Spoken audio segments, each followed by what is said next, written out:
Hi, Amy Stone. Welcome. Hi, thanks for having me. Okay, so talk to me about imperfect adulting. What does that mean to you? And that's what I want to cover today. And how the our audience are white women over 40 who want to advance racial equity, and we're so worried about not doing it right that we don't do anything at all.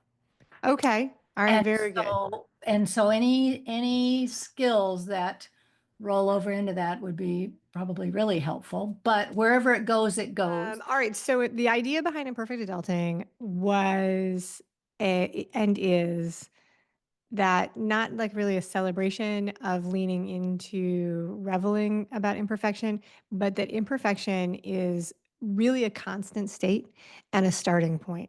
And that when we're talking about advancement or collaboration or personal development, acknowledging the imperfection of whatever our state is empowering and enabling us to change and develop and grow.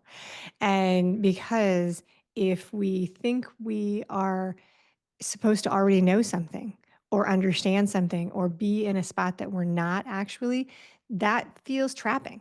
And I think that directly ties into the work of inclusion, diversity, and progress, because as Whitey McWhiterson over here, if I think I'm supposed to already understand all of the situations that involve systemic racism and inequality and things like that, I don't know where I fall. I don't know what I'm supposed to be expected to do. And so when I take a deep breath and say, I am just who I am. I have the experience and the knowledge that I have. That's all I can have. Then I can say, what is really happening here? And what am I feeling? And what would I like to know about more about? And who's around me that I can look to for whatever type of knowledge and experience will help me move forward. So, as an actual situation in 2020, when we were all surrounded by the news events of Me Too and George Floyd and the election and all of those things, I went out and hired somebody to teach me more about diversity and equity and inclusion and how that related to my work as a mentor, a coach, and a mediator. Because I think I'm a great person. I think I'm super open minded, but I don't actually know how to do a lot of these things. And so that's an actual example of me trying to apply my personal thing about I am imperfect. I don't know what I'm doing and how can I learn and move forward and try and make my world a little better of a place. And how did that inform your coaching? How did it did it shift for you, or did it affirm you, or what was your experience with that? So both of those things happened for sure. It was very validating and affirming that there were other people who were in a position to be curious about it and were working on it themselves. It was very helpful to be able to go out and find somebody who's like, I will put together a curriculum and a faculty that will help educate you. There were many things that I didn't know. I learned a lot of vocabulary and a lot of tools for how to call somebody into a conversation as opposed to publicly calling them out.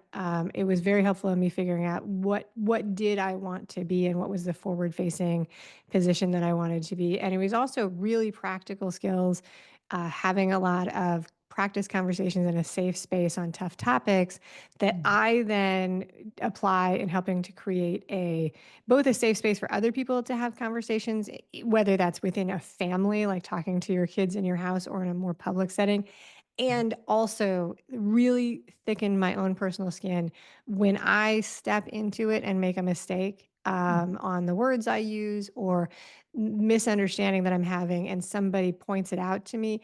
I have some skills to be able to redirect and redefine and be apologetic and own my own behavior, because it does happen. It does happen. Yeah, one of the things that I find with with our clientele is we are so modeled to be. I'm gonna say perfect for no other reason. Be still, be quiet, and don't make waves.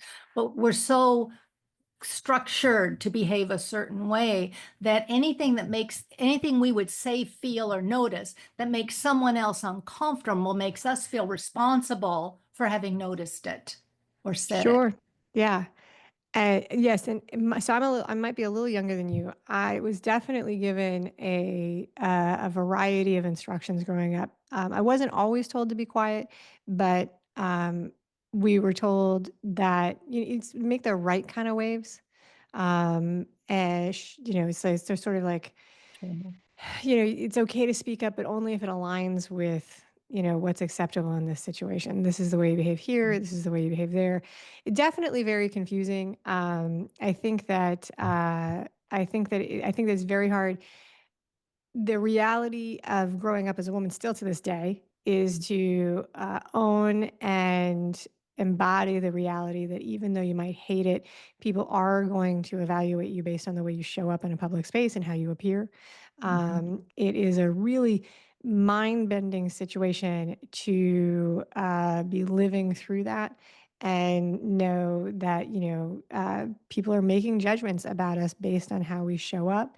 And the day you realize that the experience that you have is different from the person who's standing next to you simply because they appear differently, that's Mhm. that's hard to internalize Yeah. and to hold in our own little very human minds and our own human experience that there's millions of those different situations happening all around us all at the same time. There's no one simple situation. My experience is different than yours, is different than our children's, our friends, all of those things. And some of them are very visual, right? Like, so we know like marginalized communities that have very um, public limitations. Public not limitations is the wrong word, but you can't hide your skin color, right? Right. And you can't hide if you're in a wheelchair. That's a hard thing to hide. But you might have dyslexia or epilepsy and nobody knows about that, but that is your situation. So it's like this like really complex like thing that we're living through that everybody's doing the best they can all at the same time and having a completely different experience in the same shared space. That's a crazy thing to be living through. Yeah. That's, why is it our job to figure that out? And it both is and it isn't, right? Yeah. When I do corporate work, one of the things I do with the leaders is I have them in a room and I say, okay, so we're all in this family reunion kind of a situation. But from my perspective, if I take a picture of this, I get this slice of the pie. And if you over there take a picture, you get this slice of the pie.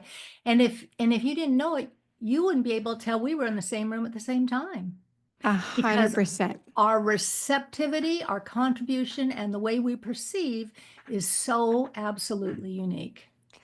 Absolutely. And we call that like bias, right? Sometimes we call it our bias of what we're seeing.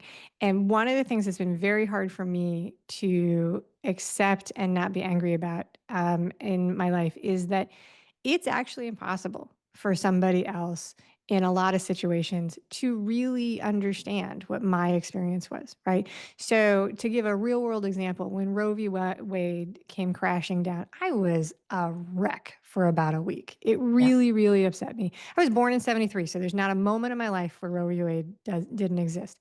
Mhm. And so, even though I knew that it was possible, like I didn't have any perspective, my life partner, my husband, the person who loves me and cares about me, he absolutely did not have any idea what I was going through. He's like, I don't understand why you're concerned. We're not having your children. We're in a place where we can provide for our families. And I was just like, what is wrong with you? Like, how can you not see this? How can you not be upset?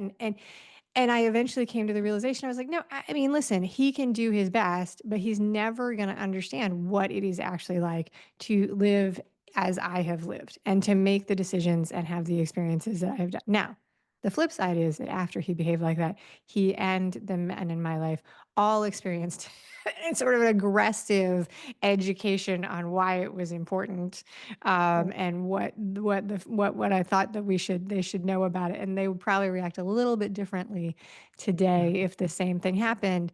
But it's hard for me to realize that it's not possible always for people to understand. There's millions of things that I've never experienced. And so I can work really, really hard to be open and accepting and be an ally and a voice and a person who magnifies and amplifies another person's experience. Mhm. I'm never going to be a person who's experienced it. And so for me, that's a line that I try and be respectful of. Right.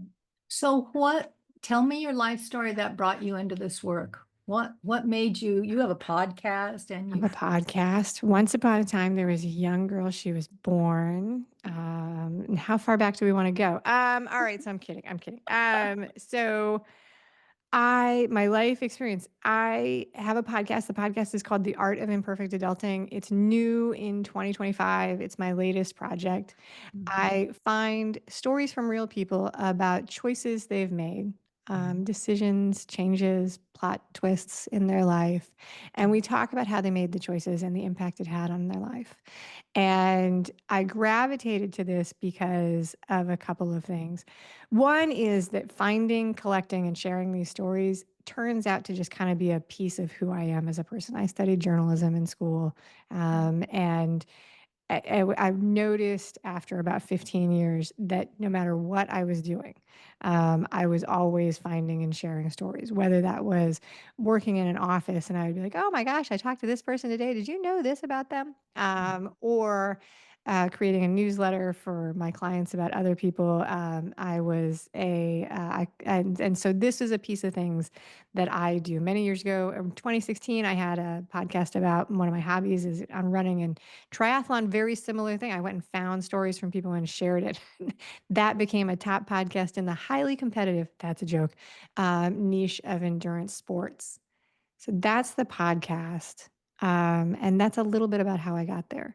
So that's the story there of what That's brought me who there. you're wired to be, and it brings you joy, clearly. Brings me joy. My joke is that if you drop me off on a desert island, I would go and find people. I would go and interview the coconuts and then tell their stories to the palm trees. Yeah. And so I decided to lean into that and create it on a bigger platform to try and bring it together. I think we're in a weird spot in the time of humanity that there's more access to information than ever before, but the obligation of curating it instead of following to an editorial board instead of being done for us really falls to the individuals, and that's a lot of work. And I think that people are dissatisfied with that. It's like, how do I find the information that I want to see? I can't just turn on NBC and like trust that on Thursday afternoon there's going to be shows that I like. I can't just choose one network. And so uh, putting my hat in the ring and saying I will try and be a quality producer of motivational and inspirational and helpful content is what I'm going to do. Mhm. Great. Okay. So what else would you like us to know?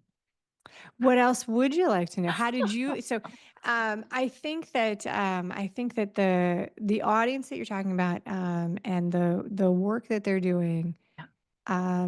in diversity and equity and inclusion. Mhm. Um, I think that we talked about in the intake process, one of the, when I was going through my own research for this, Mhm. I was building a coaching model to mentor step parents. I was a step parent before I was a parent. Okay. And that's a very famously hard role. Like everybody knows that it's hard to be a step parent, and the wicked step parent like archetype is really well established.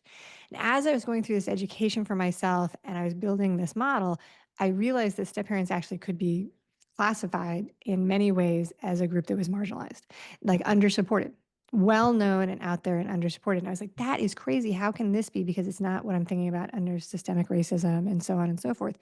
But the systems of family Yeah. and family support are definitely there. The ideas that we are indoctrinated with certain ideas about marriage and family and what it's supposed to look like, Mhm. and then that we tie them to our identity and limit ourselves and our happiness and our responsibilities. That was really common, and that was really interesting for me to see, and it impacted how I worked with people and began to tell them. It was like, listen, let's back up, and Mhm. instead of looking at why am I fighting with my stepkids, let's look at what's going on in the house and what are your thoughts about family overall. What is it that you want to do? And then in that same sort of idea of um, opening the box to communication, what if you get to define for yourself what family might mean to you, right? Mhm. And what your family will look like, and using that as a tool for creating a life you like for yourself. What I love about the work, what I've looked at your work, and what I love about it is that it starts with the person's internal dialogue. Yes. We Yeah. start on the inside and then we bring it to our relationships and our families and our social structure and our systems. But the motivation to do the hard work and Yeah. step parenting is a thankless, mothering is a thankless job, but step parenting is a really thankless job. Yeah. And being able to get steady in yourself about what's important and why it matters to you, and then bring your voice, because there's a certain amount, I would think, of deconstruction of Yes. that has to happen. Yeah. That.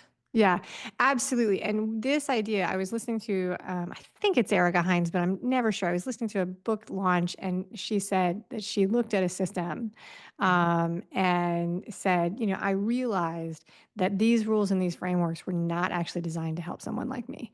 And she's like, so I just decided to build something for myself that did work. And she actually was talking about the banking system, which I was just absolutely blew my mind. I was like, oh my God, I didn't even think that was an option, right? Mhm. And that's the idea of, diversity and equity and finding solutions outside of the box, that when you apply, you can almost apply that to so many different things. If this model of family is not here to help me, then does it help me to keep my ideas about it, or is it time for me to look at what I could do? If my ideas about health and body image don't work for me, if my ideas of community and support don't work for me, like what does that mean for me? And do I need to stick with this framework? And I think that aligns very much with the ideas of systemic ideas, because we don't know what we're indoctrinated with when we're kids. We don't notice it. It's happening around us before Yeah. before we're aware. And then that realization is the decoding and the breaking down of the frameworks. One of the harmless examples that I use to exemplify this for people who are like really confused and threatened by it and feel like it's really they shouldn't have to do it. Like, it's like, I've never needed these pronouns. This was never a problem in my life, like so on and so forth. Fine, totally fine. When my stepson was young, he wanted to be a professional baseball player, Mhm. and that was his dream. And he wanted to play for the New York Yankees and grew up to be Derek Jeter. It was great. It was super cute, super, Yeah. super cute. Well, I remember being in the car. Kids in cars say things, it's like it's like constrained environment. They say things that are really, it's a great place to have a conversation. And I will never forget the day I hear him pipe up from the backseat of his car. He said, well, why doesn't everybody play for the New York Yankees? Like, why doesn't everybody grow up to be a professional baseball player, right? And that's the same process of deconstructing our ideas about something else, right? And Mhm. I offer that because that's like through the lens of a child and through the lens of something that we most adults accept. Not everybody gets to be a professional athlete, right? But Mhm. seeing that as like a framework, like how does somebody become a professional athlete? Like, where do I fit into it? That's a very similar lens to like, what is the idea that I had before that was fed to me? What am I holding on to? And Mhm. then how does it look now with more information in the world? And how do I want to see it now that I have more information? I love that. I love that image because when I work with women, I work with them not on changing the world. I work with them on, so what baby step is authentic for you that would move the needle for Sure. toward racial equity, but that in your sphere of influence, in your where you live, work, or play, or not everybody can be a frontline worker, but the person's putting the lunch bag together is just as important to the overall Yes. event, right? I mean, absolutely. It's so you and I are both women, and we're working on this, and it's consistently surprising to me how many groups of women I will go into where all of the resources and expertise that they want to offer to the women comes from men. And so it's like just that one simple shift of saying, if I'm going to bring together a group, right?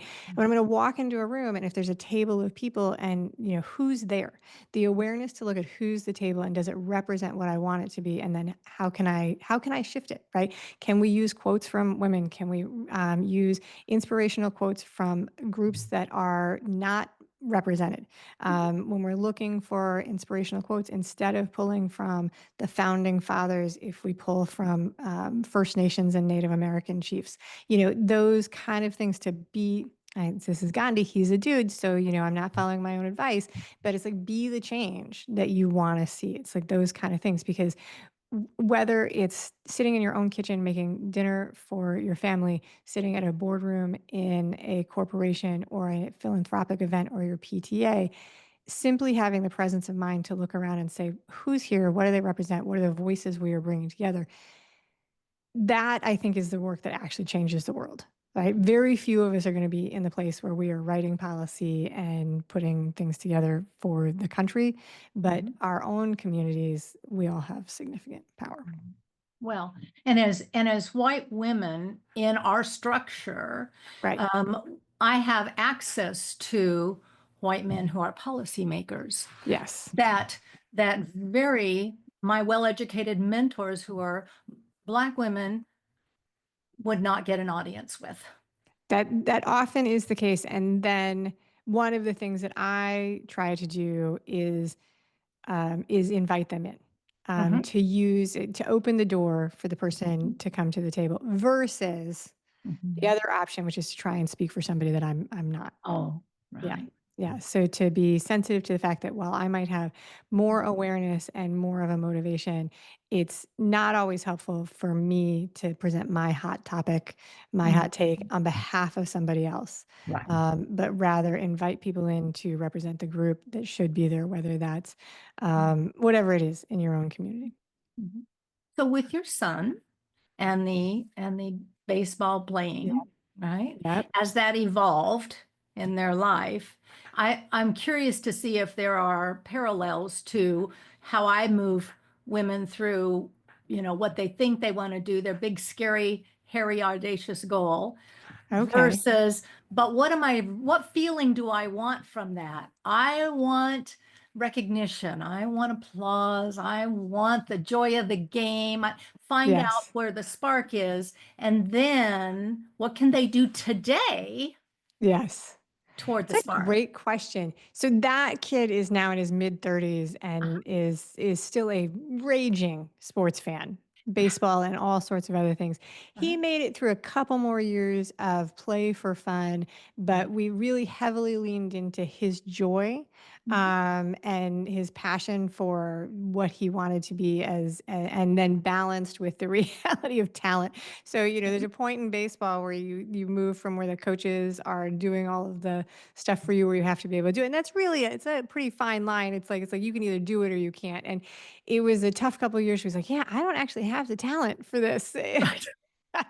But I can still really enjoy playing the game, being there with my friends, and being a fan and a supporter of other people who are professional. Yeah. So I think what I'd like to talk to you about today for our audience is that, we highlight women over 40 who Yeah. have already either single parented or are still, or, I had a later in life marriage that blended families. And so Yeah. now we co-grandparent and all the things. And I remember one time thinking, oh, this one doesn't have any children at home, so there's no blended family. I was so wrong. Yes. Just because they're adult children doesn't mean they're any less stepmomming than Yes. anybody else. It's really interesting because step parents don't often self-select. They sort of, they're quiet. They pick alternate names. People call themselves bonus parents, and they just, very. You don't walk into a room and say, "Hi, my name is Amy. I'm a step parent." Well, I mean, I Right. might, but most people don't. And yet, when I started coaching and mentoring step parents, very early on, somebody came back to me and they're like, I used these tools with my in-laws this Uh-huh. weekend. And I realized that that's a very common relationship that mirrors the blended family, but it's not stigmatized really at all. There are jokes and there are tropes in movies about the evil mother-in-law and the mean mother-in-law and all of those things, the monster-in-law. And so those same sort of stigmas can be there about the role, but it's not the same as the stigma against a step parent. But the tools absolutely work. Like, it's like, what is the relationship I want to have with this person? How are we going to redefine the roles and the identities? And what do we want to do? So a crash course in how I try and help and support step parents and people who are co-parenting is that we tend to skip that step of sitting down with the people in our family and intentionally identifying what are our roles and relationships with each other. And that's often a place where conflict comes in. So whether it's a mother-in-law or a stepchild, if I am thinking of that person in one way and they are thinking of me in another way. So if I'm thinking of my mother-in-law as the mother of the person I'm married to, and she is thinking of me as that, loser who married her son, we're not going to get along. Yeah. We're going to have some conflict. If we can bring those two together and sort of try and get some alignment, we're going to have smoother things. What is my job? What is my role? What are those things? And then the same thing in the blended family. Who am I to you? What do you want me to call you? What are our roles and our identities within the family, and how do we want to work together? And we don't do that. We don't do that. We skip it. And if we can sit down and do it, then it becomes water under the bridge and we can move on to living our lives together. Mhm. How do you work with people who have adversarial co-parenting with the ex, and now So, we have a yeah, step mom in the new right. picture? How does I that? am going to be really honest that after talking to hundreds and hundreds of families, I'm much more aware of the privilege that I have Yeah. in my situation. In that there are some situations that I would say are landmines within a family and potentially catastrophic. When you've got somebody in the family who is incarcerated, has a significant personality disorder, an active addiction issue, a significant, overwhelming health issue that is dominating a family, those are really, really crisis level situations that it doesn't have to be a blended family. They have the potential to blow up and destroy any family dynamic, right? So you've got a very complex family, and then you might have a landmine situation in there that is beyond the scope of anything that most people will be able to do. Now, many step parents have a potential opportunity where they could be aware of that before they make a commitment to a family, right? Mhm. Before they get married, before they buy a house, before they have children, in which case your options are different. Like Mhm. your options are different than if you are connected to somebody by having children together. Because once you do that, Mhm. you're in some respects connected to that person through the life of the child. Mhm. And so there's a whole variety of situations where I can offer tools, but can't guarantee that it's going to help that are catastrophic. And so working with families and differing things.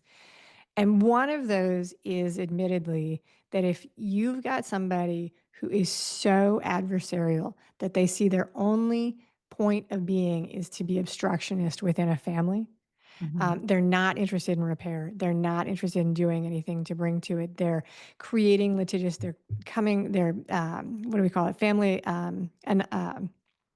oh my goodness, I've totally spaced the word. So they're bad mouthing the other parents. They're driving a wedge between the parent and the child. They're doing all those things, fake claims in the court, Mhm. all kind of stuff like that that can happen. Those are very, very tough situations to deal with. And you find yourself in a position where you're talking about protection. You're setting up actual boundaries and what can I take and how do I survive? So that's a different situation than if you're talking about somebody who is run of the mill conflict, Yeah. right? We have different views on how we should prepare dinner and what time bedtime should be and what time bath time should look like. We have different views on grades, right? Mhm. That's a different level. So the guiding principle that I offer to people with run of the mill challenges in a family, and not to make it sound like it's easy, it can be really complicated, but run of the mill conflict is honoring and respecting all of the history that everybody brought to the family, right? Honor and respect. We all have it, even if it's not a blended family. We have our family of origin, we have our friends, we have our education, we have our history, we have the field day that we attended when we were in fifth grade. We bring all of that into our family, honoring and respecting it for everybody.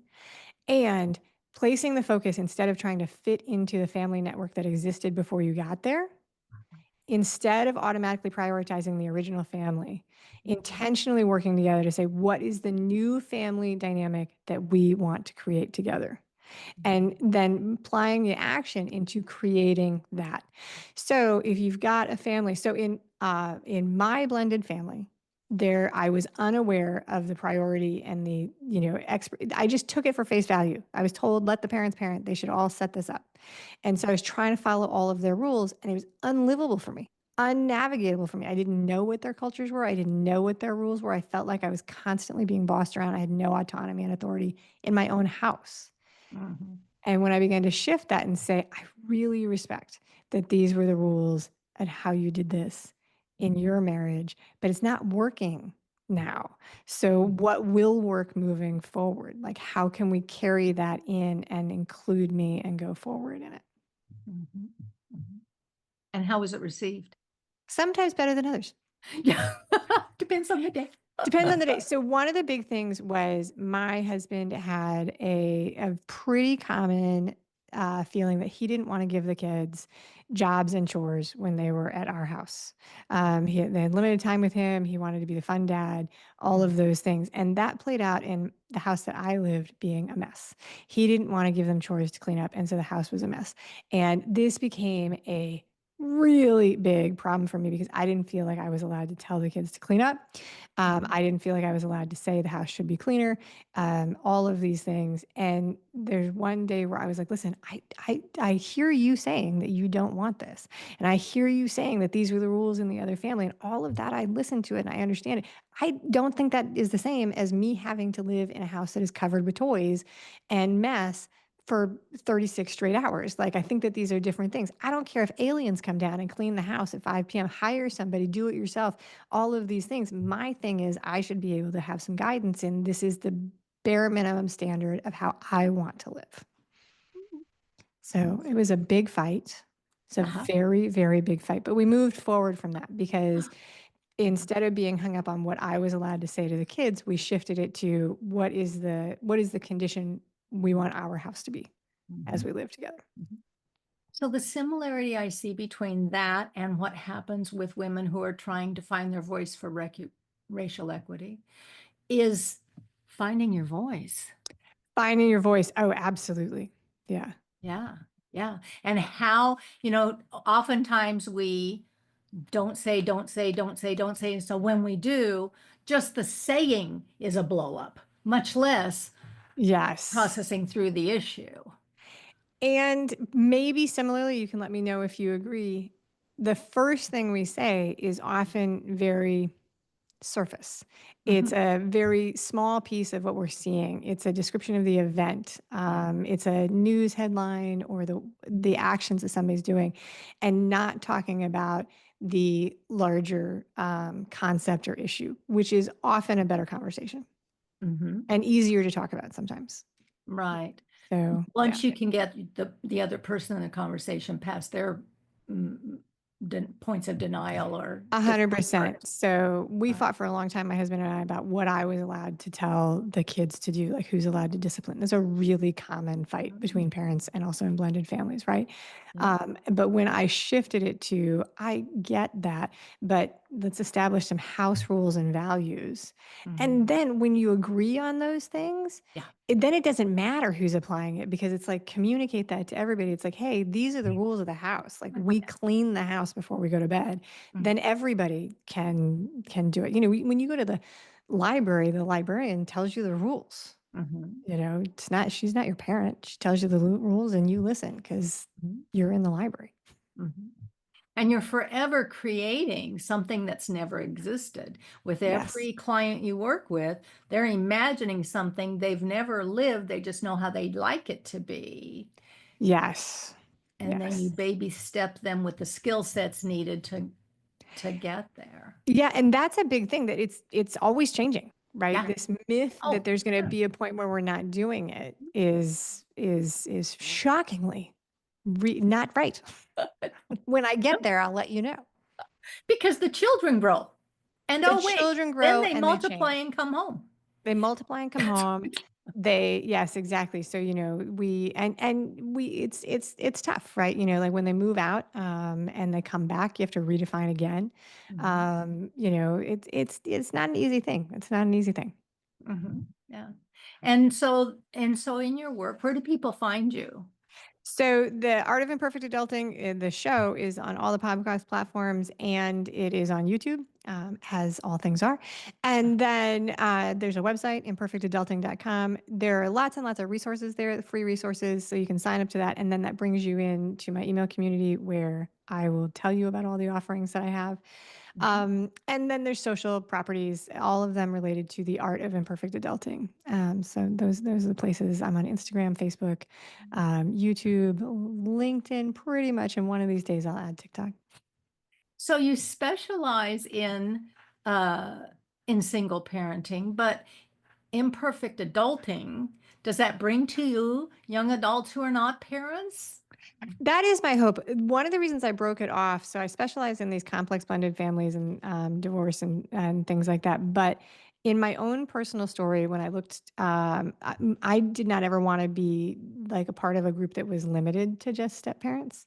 And when we talk about inclusion, one of the things when I came up with this idea, people kept saying, "Do you mean step parents? Do you mean parents?" And I was like, "No," because I don't like the issues that we go through in talking about relationships and conflict and change, those impact all adults.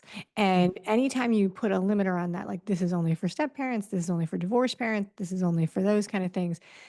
I never wanted to create a community that was that specific because my personal desire was to be at the table with all the adults, like to be accepted wherever I went on my own person. So that's why I broke it off into imperfect adulting. Whatever the situation is, whether you're talking about changing hobbies or changing jobs or redefining yourself as an artist, as a creative, you're going through midlife retirement, Mhm, any of those things, sometimes the tools are very, very similar. mhm, And so, but the resources are very tightly siloed. We think that we need to find midlife specialists and step parent specialists and divorcee specialists. And I just wanted to offer something that was a little broader, so that people can find a community they can stay in a little longer and experience the amazing crossover impact of having a wider community. mhm. Sometimes I have gotten some of the best advice that I could ever get in really unexpected places. And creating a place where I hope that can happen for other people is definitely one of the things I want to do. So tell me where you create community. Do you create community online? And if you do, how have you crafted a safe container for complex discussions? I think this is a brilliant conversation, and this is definitely, I think, in flux, not just for me, but Yeah. also for everybody overall. I know several Mhm, people who are also helpers who are like, "Hey, where are you guys creating community?" mhm. I think that it really has shifted as a people. We all went online in 2020, and it was this heavy emphasis. But I think as a people, many of us are burnt out from the Yeah. online communities, Yeah. and I think that we really value the in person. So Mm, we're sort of blindly all coming together in a sort of hybrid world where there will be face to face, mm, in person connections that are supported dramatically by the convenience and reach of online mm, resources. So I call my community the village, because it takes a village to raise a person, right? mm. So it's that, and then I do meetings with people in a format very similar to this group scenarios, trainings, all of it. I try and make it asynchronous so that people, if they're not on my time frame, they can access it. And then Mhm. adding in person things is something I desperately want to do.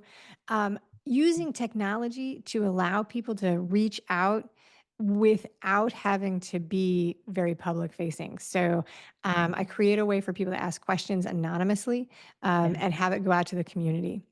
Because one of the drawbacks of online communities and online forums is that horrible sensation where you go in and you're like, I like salad.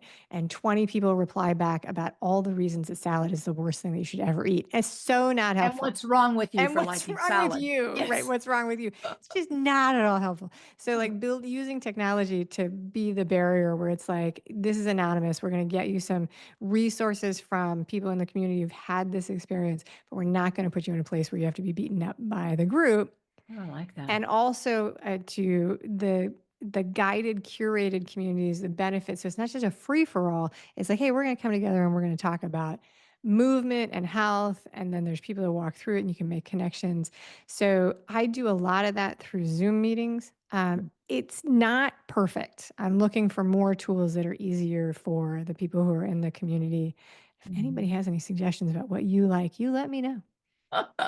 I'm doing the same thing. I broke up with Right? Meta this year, and so all of that went away, and I'm just developing a new website with a members only area, and I've got Substack going on, and it's better, but it's not yet what I want it to be because my work requires a safe place, Right. and Creating whether this it's safe in place. person or whether it's my skill set is creating a safe place Yeah. and holding that sacred space. And Yeah. I'm the podcast, part of why I Yep. do that is for that. The YouTube channel, because I jealously guard the comments section. And Yep. I have zero F's to give for blocking trolls or rude people. Oh, And 100%. you Yeah. know, all Yeah. the things. But I'm hoping that the membership site on the website is going to be a place that we can monitor for safety, but not have removed from us on some corporate whim. Yeah, I do too. I think that what you're experiencing, a lot of people who foster community are also going through. I mean, the old fashioned way to do this is to have like when we the group sessions in person, you've got the person who leads the session, they're driving it, they're creating the container, and they're keeping it safe. Yes. When we pass that off online, we can't be there 24/7, 365 days a year. And so it's impossible. And that is both the blessing and the curse of the online space. And so, yeah, I think that it's the good and the bad. And so probably there's different offerings and different things that we can do. I think that one of the things that we don't want to face, but that I think might be a reality of this, is that there's different levels of safety in the communities we create. And so the expectations of an online community probably are different Yeah. than an in-person space. I think that all the AI and all the technology and creating things, um, it's my prediction, and I put on my like fortune teller hat here. I could be totally wrong.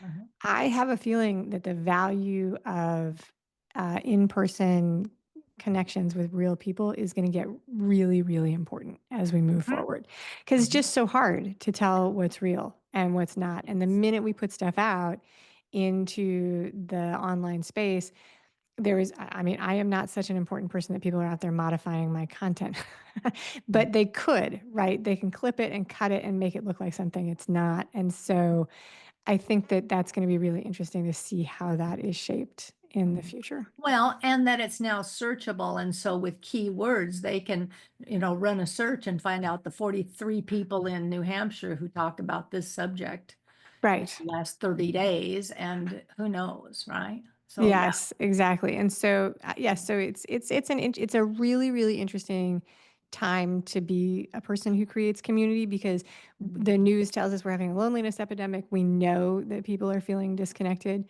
Mhm. There's more tools than there ever have been before, and yet everybody is having the same conversation. Like, "Hey, what's working for you?" Psst, Ah. nothing. High touch, low tech. That's what I need. And Yeah. high tech, low touch is not life changing. So Yeah. somewhere well, I'm looking for that happy medium where we can have medium tech, medium touch, so that people are safe to express but not feel overexposed. Absolutely. Yeah. Oh my gosh. So, so much. I have this. Yeah, absolutely. Like, where is the safe space? Like, so like my stepson, the safe space was in the car with the adults, which is a traditional, right? Like that's one of the places kids talk at night before they go to bed. That's another Mhm. one. We had an adult version of that. My 90-year-old in-laws, we were in a car and we pulled into the driveway. We were not talking about gender pronouns, not at all. Like the conversation was like, what time is dinner? And all of a sudden, out of nowhere, my father-in-law pops up and he says, I don't understand what gender non-binary is. And and I was like, all right, okay. We can talk about this. It was really, really very, very, very, very well done. But it was bounced into my head. I was like, gosh, I wonder how long he's been wanting to ask somebody this question. Mhm. I mean, I had the same question the first time I heard non-binary. I was like, I what does that even mean? Like, that's Yeah. new. Yeah. Okay. So Amy, our this is season 3, and for One Voice Evolving, we've evolved into Resilience Reimagined Okay. because we started out with finding joy in DEI because I was working with so many women who were burned out from 20 years of pushback and whatever. Yeah. And then we went into an election cycle and we went into resilience redefined because it was going to take a different muscle for this year than for the previous years. And now it's reimagined because every day things are shifting so quickly. This is a Oh my world gosh. we don't Yeah. recognize and we don't know what it's going to be. And so what Resilience Reimagined for your audience and mine, what are keys to resilience for people in ongoing chronic unresolvable issues? Let's just say. That's a great question. So, the word resilient for me, I have a love hate relationship with it because within the family space, um, people often say things like kids are resilient.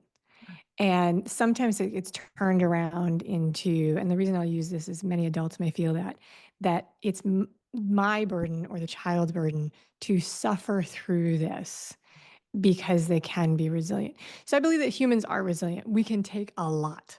We can absolutely take a lot, and sometimes we have to. One of the original thought work coaches, who is not that, but Viktor Frankl, when he wrote the book Man's Search for Meaning, right? He was a prisoner of war. When you are a prisoner of war, when you're in a concentration camp, you're trying to survive. Mhm, When we talk about resilience, I think it's helpful sometimes to think about, am I in a position where there is crisis and emergency happening to me, where my only focus is survival? mhm, Or am I in a position where what I want to do is figure out what are my conditions to thrive and excel in mhm, my life? Because there's a big difference. There's a big difference between walking 20 miles in the rain because your car broke down and you have no other choice, mhm, right? We can do that if we have to. But if we have a cell phone and we can call an Uber mhm. and make that trip in comfort, Right. we can use those tools. And so when people say resilience, um, I just run it through that filter. Like, am I in an emergent situation? The house is on fire. I need to survive. Or am I in a place where I have tools and resources where I can rise above and thrive? Mhm, Because resilience can feel yucky and mhm, hard. And reimagining, which is the next word that you had, that can, if you're in the right framework, mhm. feel empowering and exciting. And so I think for me, that first choice of like, is the house on fire? Is there, what is there an emergency? In which case, what do we need to do? Mhm, And if not, then we shift to, oh, what can I do? But also very much taking from the work of Viktor Frankl and also Jim Collins in his Stockdale Principles. The hard and fast rule is you can't ignore what's actually happening to you, right? mhm, So when we look around the world, we don't pretend that there is not systemic force mhm, pushing against minorities. We don't, the world we live in the United States, in the climate we're in, like people's liberties are yeah. being removed. And so we can't ignore that in defining what we want to do. And so when we choose to be resilient, when we choose to take action, are we in a position where we have to fight for our rights and our basic survival, or can we look at it in what can it take for us to thrive? Mhm. and how to balance whatever activism or Right. choices you decide to make. My house is on fire, but 2 blocks over, there's a house that is on fire. What can I do to aid and assist? 100%. And with that, within that framework, it's very interesting because you started this probably several years ago. I really do feel like the situation is very different. I was much more outspoken in 2020 than I am today in a public sense. The conversations I have today are much more one-on-one, where I've run people through sort of a filter, like, are we in agreement on like the world we want to create before I begin to talk? Because it feels much more combative. People are being singled out and punished for verbalizing their views and showing things. It feels risky. It Mhm. feels risky, and I don't think that that's giving up. Like I don't have my pronouns any longer out on my public facing Zoom, even though that's a piece of who I am. I want everybody to know that I'm a safe space. I also don't think that it's beneficial for me to make myself a target unless I'm ready to be in the fight. Like if I go to the protest, I know what I'm doing. That's different from inviting the protest into my living room. Mhm. Yeah, absolutely. This reimagining resilience is really a reimagining a lot of the ways we move in the world. Yeah. All right. And Yeah. and I have always alluded to my white bubble. The reason I do this work and I stay with so many Black creators in my life is because I know that if it gets hard, I have the privilege of going back in my little bubble and pretending I was just kidding. And then Yeah. I didn't, it was a phase. I don't do that anymore. And that is what I don't want to do. I started this podcast so I wouldn't revert into my white bubble. But when the safety factor came in, I had to sit and completely, it was almost like it was like when you find out your husband's been unfaithful and you have all the memories to go back through and say, so was that real or was that? So was he really on Sure. a business trip or was it? Well, it was kind of like that. I had to go back through everything and say, am I going to save my skin over using my voice? And at what level? And and what does it want to look like? You know? Right. And is me using my voice Yeah. going to do anything now? Me posting a meme on social media has no actual impact on anything. Right. And so understanding that and just being able to say that's not actually doing things. Right. Me taking my kids Hmm. to see a protest Yeah. or be involved, or if they ask and we talk about how to safely do it, great. Right. That's really, having the conversation with my children, my adult children about the events in the world and how they can talk about it. That's something that moves the needle. Subscribing to podcasts with authorities who can speak from experience, right? Hmm. Anybody can put those out. A friend of mine, Becky Mollenkamp, she just launched a podcast which she calls assigned reading, and she's bringing in people to talk about feminist essays, right? If that's the thing that you're curious about, we have more tools about that now than ever before, right? But it doesn't actually mean that you need to go down to the corner and berate a stranger on that Hmm. same thing, which is different than if you were standing next to somebody in a Starbucks and they Yeah. behave inappropriately and you say, oh wait, this is when I stand up. I stand up for the human being who is right next to me, who is Hmm. being called, who is being, who needs defense. And then, humans generally, I find that in real life situations, we do help each other. If a kid falls down in the street in front of you, most people are going to stop and help that kid regardless, right? Right. Which is so weird because then we fight about caring for children as a community and as a government, like in border patrols and things like that. And I'm like, that is bizarre because if we lived in those communities, if it's happening in our backyard, Yeah. the fight is different. It's like, no, this kid is right in front of me. I need to feed the kid. It's an interesting thing. I can't fix it, but I think that that's yeah. Yeah. So Amy, so if people want to find you, they go to your website. Go to the website, reach out to me wherever you find people. If you listen to podcasts, this is a podcast. So if you listen to podcasts, you can look up Imperfect Adulting, and I will pop right up. And all of my contact information is in those show notes. Wonderful. Thank you for your time today. I have really enjoyed visiting with you, and I look forward to a potential collaboration in the future. I have ideas for us. Oh, that's great. It was wonderful to meet you today, Kim, and have this conversation. It's not exactly, there was a time and a season in my life where I talked about this kind of stuff all the time. It really pushes me into places of thought that I appreciate because I think that you talked about it as the white bubble. Of course, I fall into my own bubble all the time, and I need people to push me into thinking about how I want to be. Mhm. Yeah. Thank you.